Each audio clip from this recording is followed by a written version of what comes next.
Welcome to When Not Yet Becomes Right Now, the podcast where we dive deep into the moments of transformation, the times when not yet shifts into right now and everything changes. I'm your host, Ginty, and this podcast is all about those pivotal moments in our life journeys. You know the ones, when the hesitation fades, when we take that first step, even if it feels like a leap. It's in these moments that growth and healing begins. Each episode will explore stories of resilience, moments of clarity, and the sparks that ignite real change. From personal experiences to expert insights, we'll uncover how people navigate the complex journey we call life and come out stronger on the other side. Whether you're searching for that spark in your own life or just curious about how change unfolds for others, you're in the right place. We'll discuss the ups and downs, the breakthroughs and setbacks, and how to embrace the right now, even when it feels out of reach. Because sometimes the hardest part of the journey is realizing that the moment you've been waiting for has already arrived. So take a deep breath, settle in, and let's get started. Hello and welcome to When Not Yet Becomes Right Now. Today I have a wonderful guest. Her name is Donna Marston, and she is a parent support coach, author, and advocate who has transformed her personal journey through her son's active addiction and recovery into a message of hope and healing. As the founder of Sharing Without Shame, she empowers families impacted by addiction through workshops, coaching, and support groups. Donna is the author of 4 books, including Peeling the Onion and Healing Without Shame, which provides tools and insights for navigating the challenges of addiction. A certified recovery support worker, energy healer, and Shambhala Reiki master, she is passionate about educating families on addiction recovery and the importance of resilience and self-care. Hi, Donna. Hi, how are you? Good. Welcome, welcome. Thank you. Thank you for having me. Of course. Let's get into it. What is your origin story? Oh my goodness.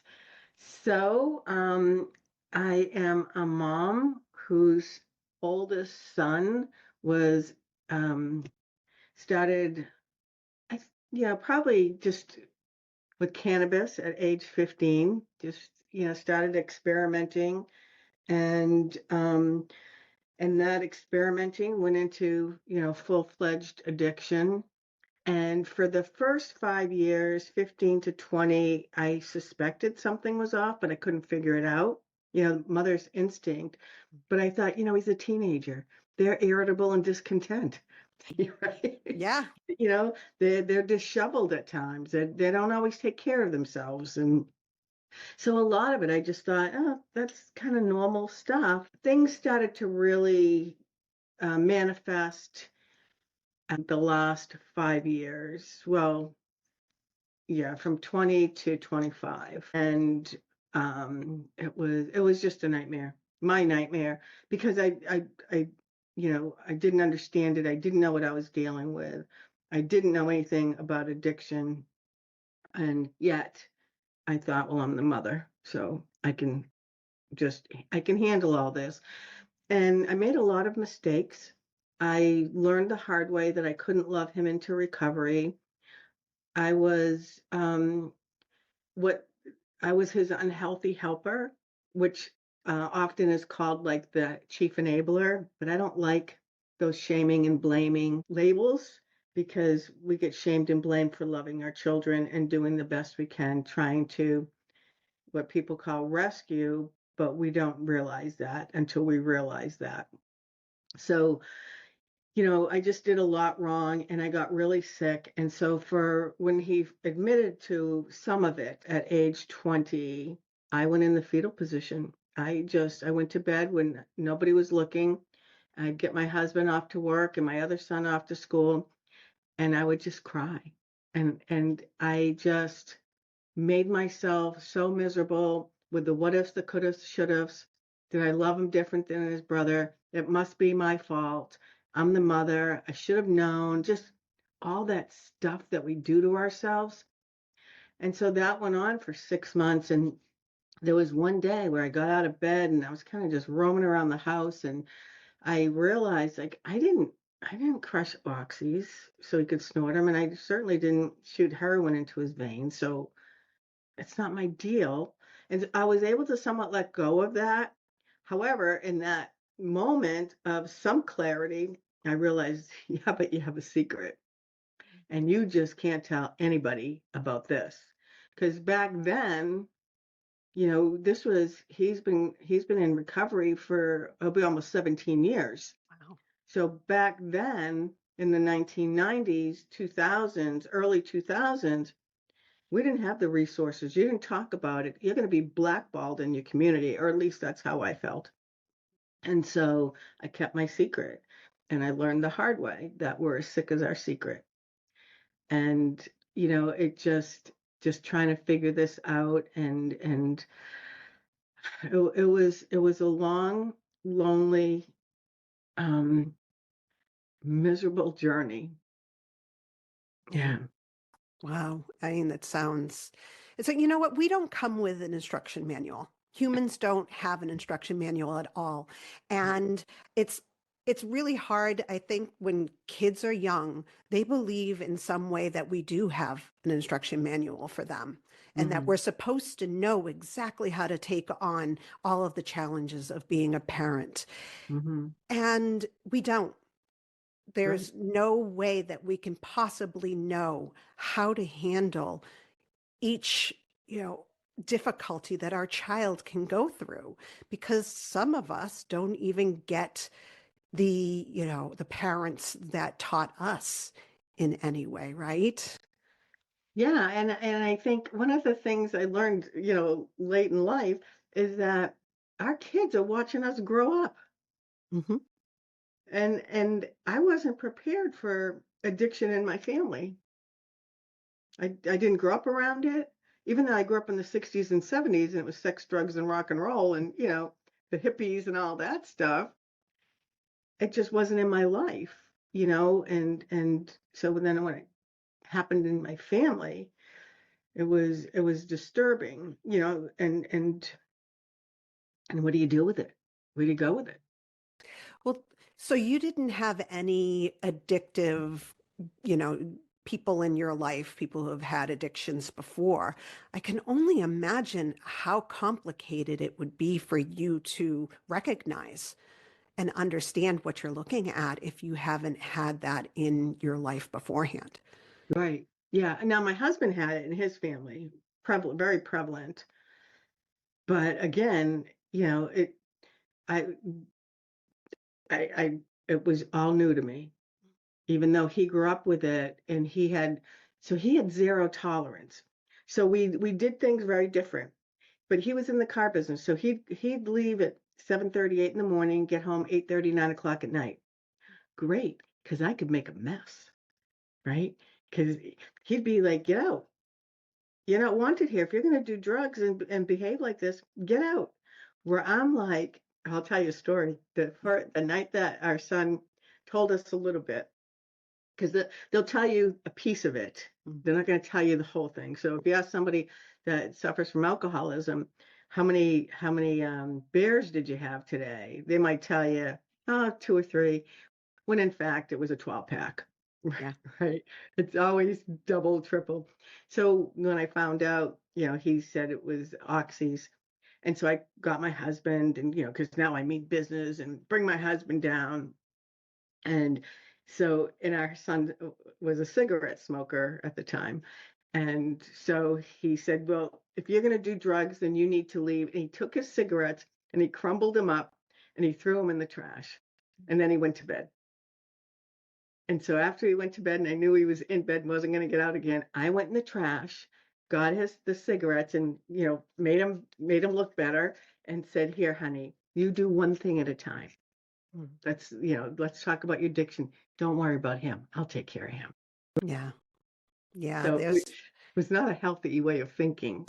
but it was being the protective mother, right? We all want to protect our children in some Yeah. way. And your husband's words may have been harsh, and I'm sure he wasn't, expecting that it was just going to happen overnight, right? But as Mm. moms, I feel as though, especially for our sons, we like to put a little like blanket around them and be like, it's okay, we're going to get through this. Bubble wrap. Hmm.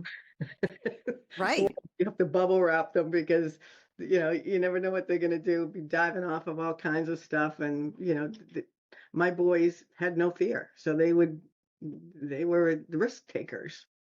Yeah, and your son, he was using this recreationally. Did he ever have to get it, given to him by prescription before?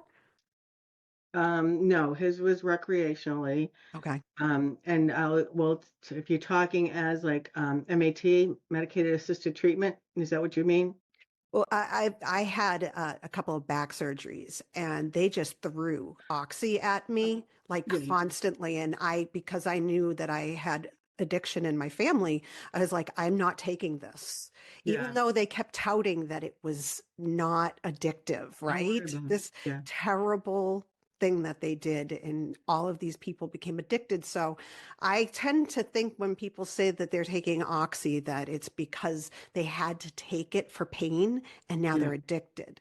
But Yeah. there is a whole recreational side of that as well. Oh, absolutely. Just like with Adderall, Ritalin, all of it. Yeah. It's amazing how our children, when they get into active addiction, they're like chemists. Mm. It's amazing the things that they figure out, what to do, and the concoctions that they come up with. It's mind blowing. Yeah.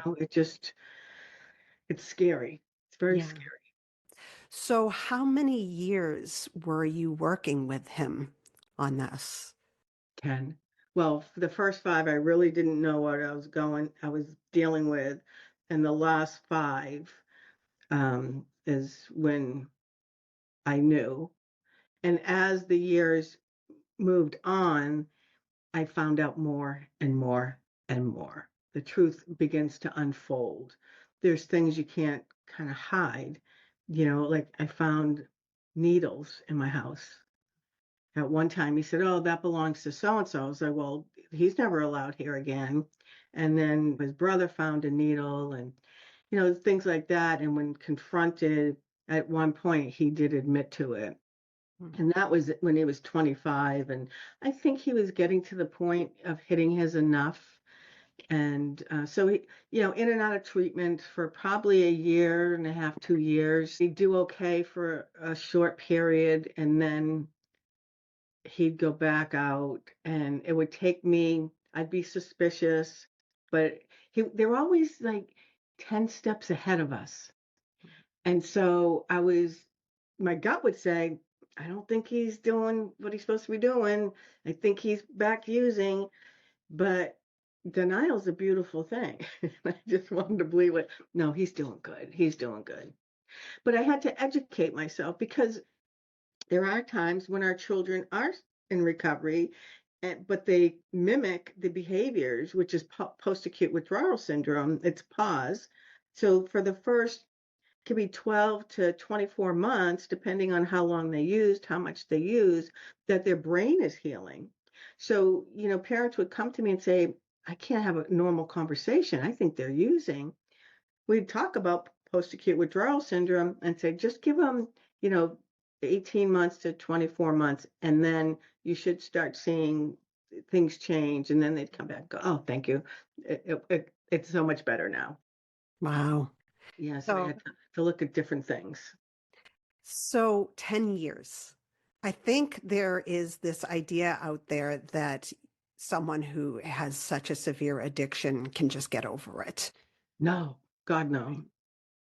Yeah. Well, I thought, yeah, I sent my son to rehab and, one and done. But see, I think there's levels of severity. I think there's some people that might be new to it and their addiction hasn't really fully taken off, and they could be one and done. I know I've had people speak at my meetings and they went to rehab and they never used again. My son was in and out, and for those 5 years. I know I went on a mission for the state, and there was a guy on this recovery mission, and he was 80 times before he found recovery. And he was probably in his 60s, but at that point, much later in life. And then there's some people, I think they're just so chronic that it's just the way that they want to live, Mm. or some people just can't find their way into recovery unless they use medicated assisted treatment, you know. But my son didn't. I was I don't know if you call it ignorant, but when the doctor would say, "Well, we're going to put him on this," and it's like, "No, no, no. If he's living in my house, he's drug free. There's no drugs." Mm. I was never one to take drugs, my husband and I. So it was a drug free house, and so I didn't want to put a band-aid on it. But again, I didn't know what I was dealing with. I didn't know what I was talking about. I just needed to be in control. Mm. Yeah, there's a Mm, control, that word control. And you learn early in motherhood, you can't control your children. yeah, They're their own beings. right. And they think differently from us. They learn differently from us. They're not carbon copies of us. hmm And that's hard. When they're in active addiction, their brain is wired differently than ours as well. Yeah. Yeah, that's amazing. It's kind of like trauma, where your neurons are changed, you're rewired, your body chemistry is changed, right? So Mhm. actually using these drugs is traumatic to your body.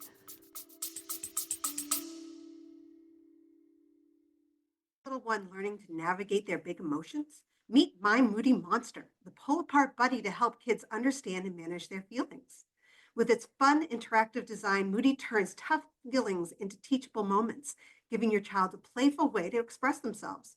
Whether it's after a rough day or when those big frustrations hit, Moody is there to lend a hand. Perfect for calming down or even just a cuddle. My Moody Monster helps your child communicate their emotions while learning healthy coping skills. Go to mymoodymonster.com to learn about Moody today.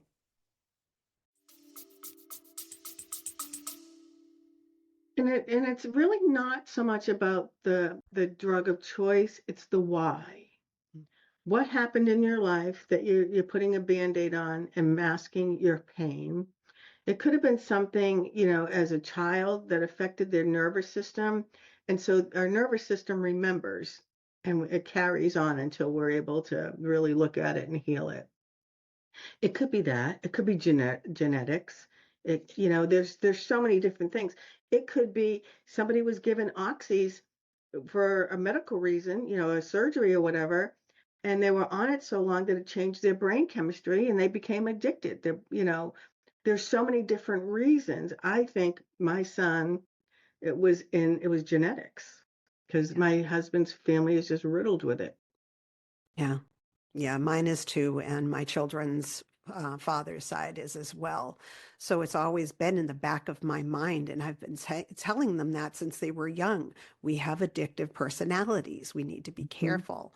But Mhm. saying that kind of thing doesn't just make it not happen. There has to be some sort of understanding of it, right? And the thing is, a lot of kids do it out of peer pressure. They want to fit in and feel cool. They don't know that they have this little tiger, this little disease laying dormant in their body. And so, my son, he has this, I call it a tiger. So here's my beautiful boy, and Mhm. here's the disease, and it's asleep when he's born. And so, at age 15, he starts using some cannabis, so he wakes it up. And the more he uses, they switch places. My son's lost in the bowels of addiction, but he was just messing around. He was just trying to fit in. He didn't realize, no matter how much we told him, be very careful. Don't be doing stuff because your aunts and uncles had serious issues, and it could happen to you. Yeah. Well, we're all invincible, right? And when we're teenagers, Hmm. so they're not going to listen, unfortunately. And then there's kids that can go and do it recreationally and they're fine, and there's kids like my son that couldn't, and he couldn't drink either, because if he went and had because this is how he had a lot of reoccurrences, is he would want to go out with his buddies they're all having a beer. He'd have a beer or two. Within a month or so from coming home from rehab, it weakens his senses, and eventually he's back to doing his hardcore drugs, Yeah. Wow. his drug of choice. So it can be as simple as that. Hmm. Wow. Yeah, and explain that to a teenager or someone who's 20, 21, and they think, "What do you mean I can never drink with my friends again?" That's a that's huge. That's really hard. That's why a lot of younger people, I think from 2025, really struggle, or even maybe 30. They really struggle with but my friends can do it. And I Hmm. want to go to the bar and I want to do this, but I can tell you for my son, he found a whole different world of friendships and things to do in the world of recovery. Yeah. And, community in that sense must be very big for Mhm. that, like Alcoholics Anonymous Yeah, and different addictive, groups. yeah. They, when I was a kid and I was forced to go into group therapy, I hated it. Absolutely hated it. But when I became an adult and I realized that there are other people out there who understand how I feel, what I'm going through, the triggers that I have, it opened up a whole new world. Hmm. Yeah, and I didn't find those things out till later in life, which is hard. This all hit, and I learned so much more because it wakes other things up that maybe we've suppressed, over the years. Yeah. So what was the right now moment for your son? Well, typically he would go to rehab to get me off his back, and that's what he did this time.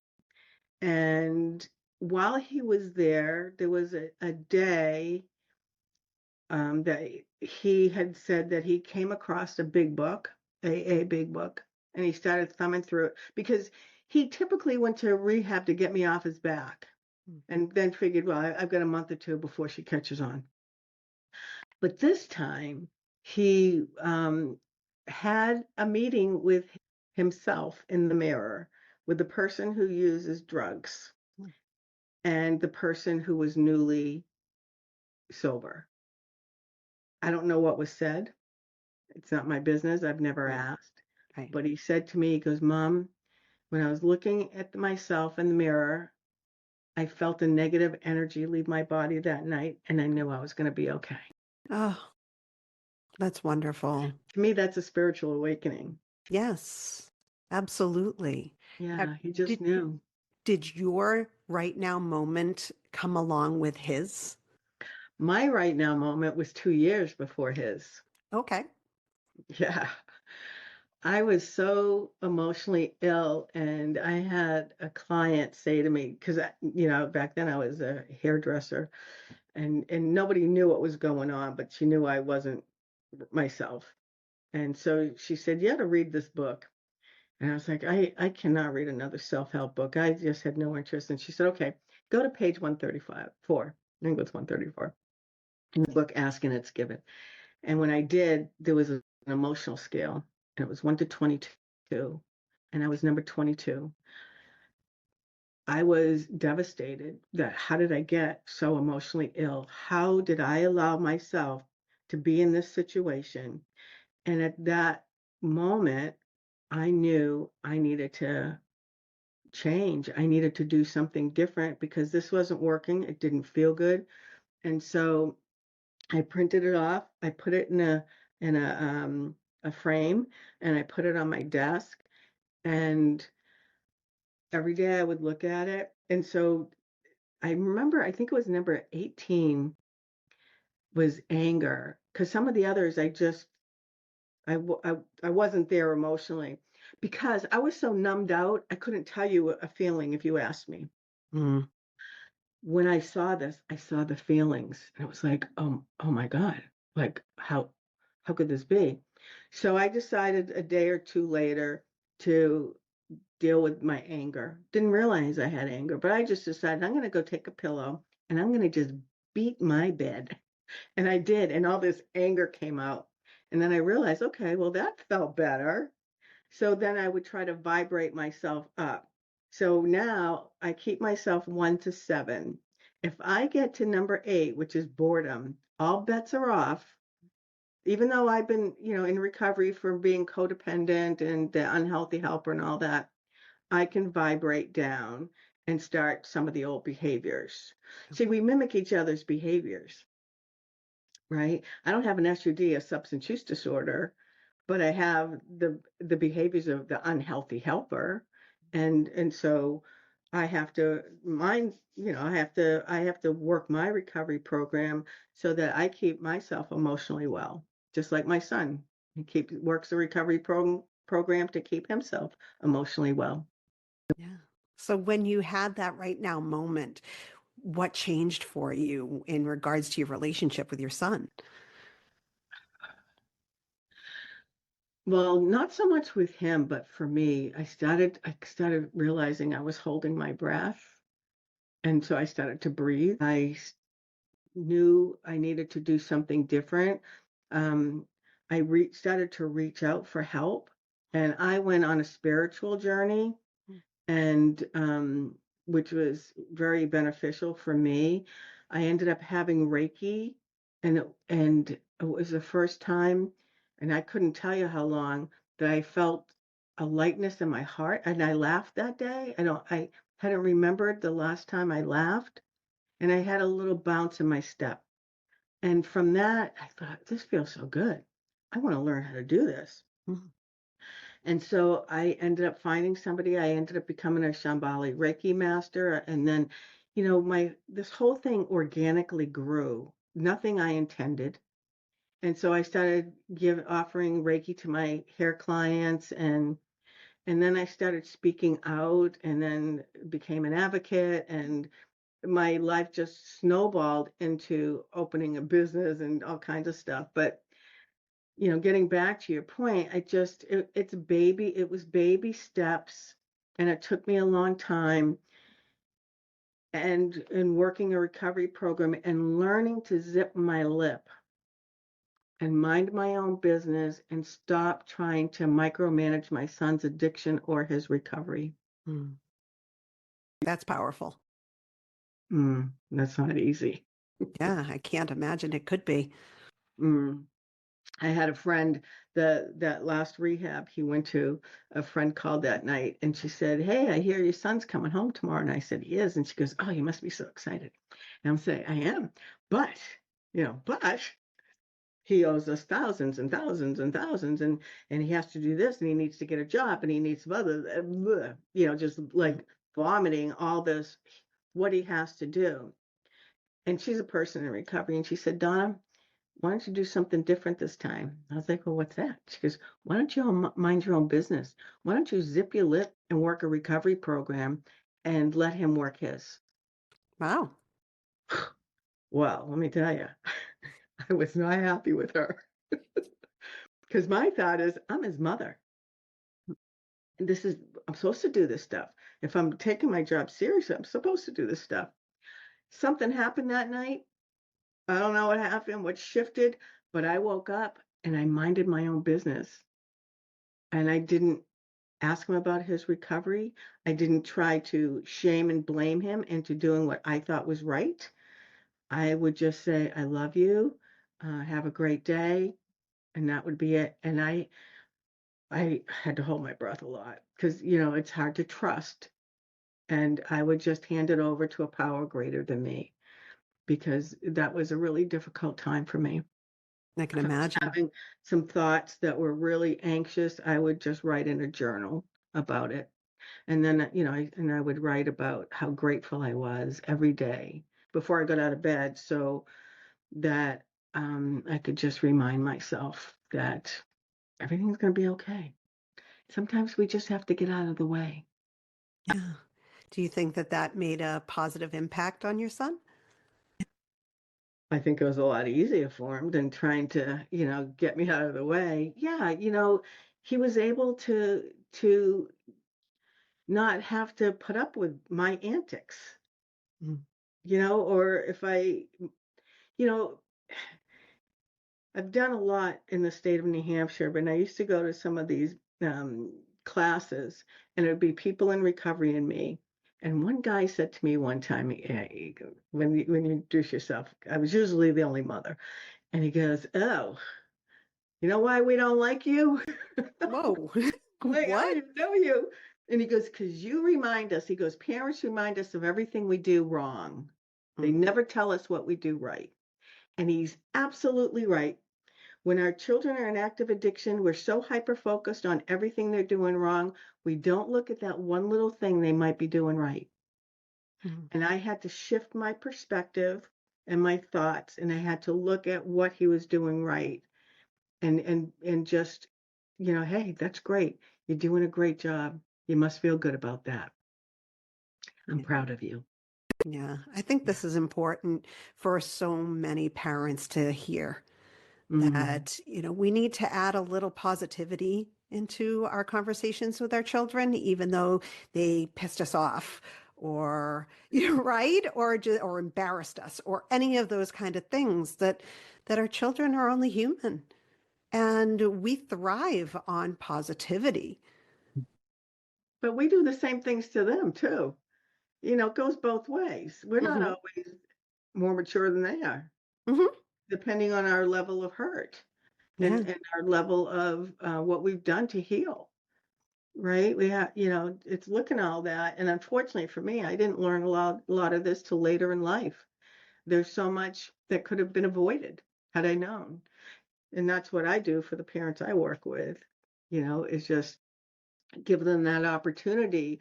I help them heal, whether it has something to do with their child's active addiction or not, but I help them through their pain so they don't mix it all up and make it messy, that they can move forward and understand what addiction is and how to love somebody who's in active addiction. How do you have a healthy relationship with the person who is physically and emotionally unhealthy? That's challenging, Mm-hmm. but there's ways. And that's what you're doing now. You've taken everything that you didn't know and learned, and you're Mhm. helping those who don't know to learn quicker than you did, right? Yeah. Yeah. Yeah. So they don't become emotionally and financially depleted like I did. Yeah. And that's the power you have is Mhm. being able to share that and to give that advice because you went through it. Yeah, and the other thing I learned is, and I share this with parents, is I don't use the A words. I hate those words. I don't like labeling somebody because they have a brain disorder. And so when people work with me, we use their children's first names. There's some groups that refer to their kids as their AS or AD. Mm. you know that's not allowed in my groups. Your child has a name, let's use it. And that addiction piece is just a small piece of what's going on. It's not who they are. So when I talk to parents, instead of saying you're codependent and you're enabling, I'll say, well, let's talk about the unhealthy behaviors. When my son was in active addiction, I was paying off his drug dealers. I was doing all kinds of stuff. Let's talk about that because it's okay. This is a safe place. And I'll see them, just their shoulders relax, because we're always like this. Hmm. We're so uptight, right? Hmm. And we're holding our breath. We're just a mess. So, it just, I offer them the opportunity to just relax. It's baby steps.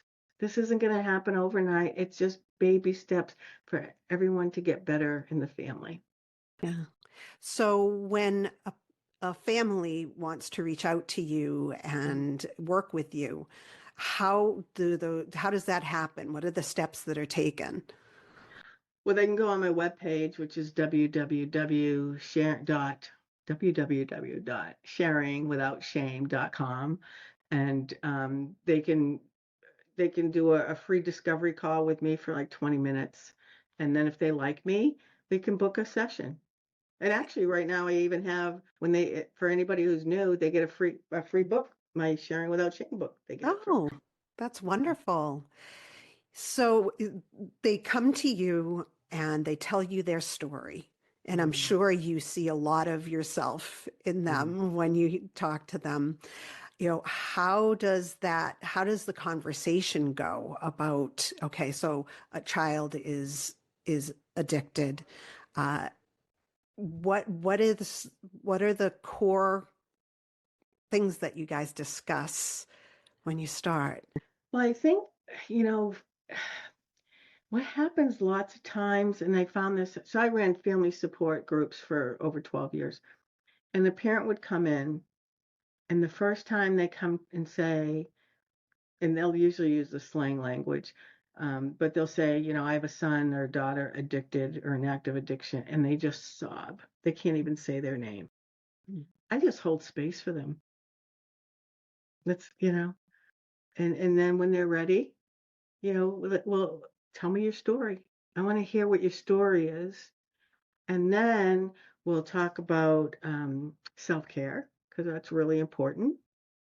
We'll talk about what recovery looks like. I teach them about the cycle of addiction, the stages of change, the drama triangle that we all get involved in.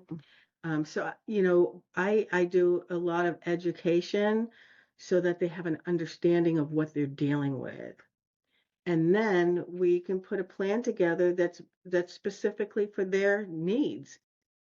If they have a teen or adult child living at home, we can put together a living agreement, Hmm. which is an agreement that talks about how we're going to live in the same house together and be respectful and kind. But we do a 3 strikes you're out, especially if it's a teenager. you know. So and they say what they want to say, and they can even have their child join us, and we'll create it together, because they deserve to have a say as well, right? Oh, that's important. Yeah, Yeah. and being respectful of each other and not name calling. And I think there's families that don't realize how dysfunctional they are because of their behaviors, and it's stuff that they've carried probably from their childhood into their parenting. And when they know better, you do better. Yeah. That's it. When you know better, you do better. Yeah. And we don't get the instruction manual. Not with this in No, particular. no, Not at definitely all. not. This is even, yeah, add this to the mix. And no, we don't. And it's a hard thing to navigate all by ourselves. And a lot of the parents carry the shame, and they just isolate. And that's not healthy. That's not emotionally or physically healthy. And I get it, but I just reach out my hand. So, well, I used to end my meetings with everyone would get up and we do the serenity prayer, but I put my hand in yours, so together we can do what you no longer have to do alone. Oh, that's beautiful. And you have a whole community of people that will love you unconditionally and help you navigate through all of this. Yeah, and I want to bring up the sharing without shame. That is such a powerful statement, sharing without shame, because there's shame all around in this, right? There's Mhm. shame with the person who's in addiction. There's Mhm. shame with the family because Mhm. they don't want people to know. This is a Mhm. mental health issue. So again, there you throw the mental health part of it onto it, and people don't want to talk about it. Right. Yeah. Well, you look at the generations, right? Like my grandparents, I did a piece on this, the generations of addiction. So my grandparents, who would be probably in their hundred, over 100 years old, but their generation was don't make waves. Mhm. Shh, just don't make waves. Everything's a secret. Everything stays here, Mhm. right? And same with my mom's generation. It was kind of the same thing. I'm a baby boomer. Children are to be seen but not heard. Yep. Stuff your emotions. If you're too sensitive, just stuff them, because we don't want to know about it. Yep. Don't And be an angry child. Don't make your grandmother upset with your sadness or uncomfortable, right? Those were you the want to things we were cry? I'll give taught. you something to cry about. Yep. That's what we were told. right? I mean, how unhealthy is this stuff? Hmm. And so if you don't heal that, now you bring it on to your kids. But as the generations, like the really younger generations, probably millennials and younger, are much more open to mental health and talking about their feelings or their anxiety. You know, like the older generations didn't even know that what anxiety was, even though they don't know what that feeling was Hmm. because you couldn't talk about it. Nope. You're not going to go to a psychologist because that's not, what are you, crazy? Right. Yes. If you go to a psychologist, they consider you crazy. Right. Yeah. So ugh, it's just a messy situation until one person is ready to break the cycle and step outside of like the hula hoop, right? Of all the crap that we have hanging off of us. Step outside, and that one person is ready to make a difference. Hmm. Yeah. And it's very difficult for people who don't give themselves the grace. It's difficult for them to understand that there is such a thing as generational trauma that comes onto the next generation, which is you. And if you don't get support for it, it's going to go to the next generation. Mm-hmm. Mm-hmm. Yeah. Somebody has to just hit there enough to Yeah, say, I'm not doing this anymore. And right. I'm gonna do it different, and I'm gonna treat my children different, and I'm gonna hear them, and I'm gonna see them. Yes. Yeah. Tell me about the book. Well, you have 4 books. I have 4 books. So my first book was Peeling the Onion, and so this was really about my journey of my pain. This is how I survived the horrible emotional pain. And then I did I used to write on my Facebook page just for today every day, and I did it for 365 days. And then I came up with my Just for Today book. So it's Wow. 365 days of just inspirational things about addiction and recovery and unhealthy helping. And Sharing Without Shame is my newest book. Well, actually, in Healing Without Shame. And Sharing Without Shame has, I think there's 6 parents in here who talk about how they navigated through their loved one's addiction. And then I have 6 people who are in recovery that talk about their pathway. Wow. But there's a lot of good information about the cycle of addiction, about stages of recovery. There's a lot in here that can teach people about coping skills. And then Healing Without Shame is a journal that goes with Sharing Without Shame. Oh, So that's lovely. yeah, so this just has some pictures in there and all kinds of neat little things. That's wonderful. It sounds like so. I created my doll, my pull apart monster, out of the frustration that I had with my own emotions and my own symptoms with my PTSD. And it sounds like your books are kind of like my monster. It's a love language to the healing that Yes. you're doing. Yeah. Yeah. Yeah. Well, and I didn't know I had PTSD till Mhm. many years later. I was with the homeopathic doctor, and she wanted to do my adrenals and all kinds of different type of blood work, and she and she said, you have PTSD. I said, oh, so yeah, that happens. Yeah. No one's talking about that. No. No. So where can we find you?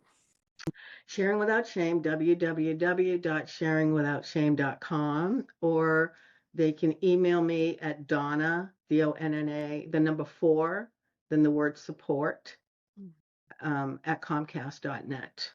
Ah, so I will definitely have that in the show notes so that everybody can reach out to Donna. As a final word, what advice would you give to a parent that is just starting this journey with their child? Mm. Remember to breathe. And, as long as your child is still walking on this earth, you never know when the miracle is going to happen. So hold on to your hope. Mhm. That's beautiful. Yeah. Well, thank you so much for coming on the show, Donna. Thank you for having me. It's such a wonderful conversation. Thanks.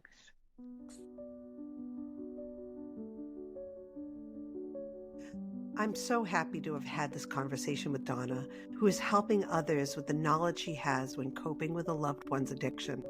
As she says, she went through all of the hardest parts of being a mother with a child in addiction, and she is able to help other parents to learn from her journey.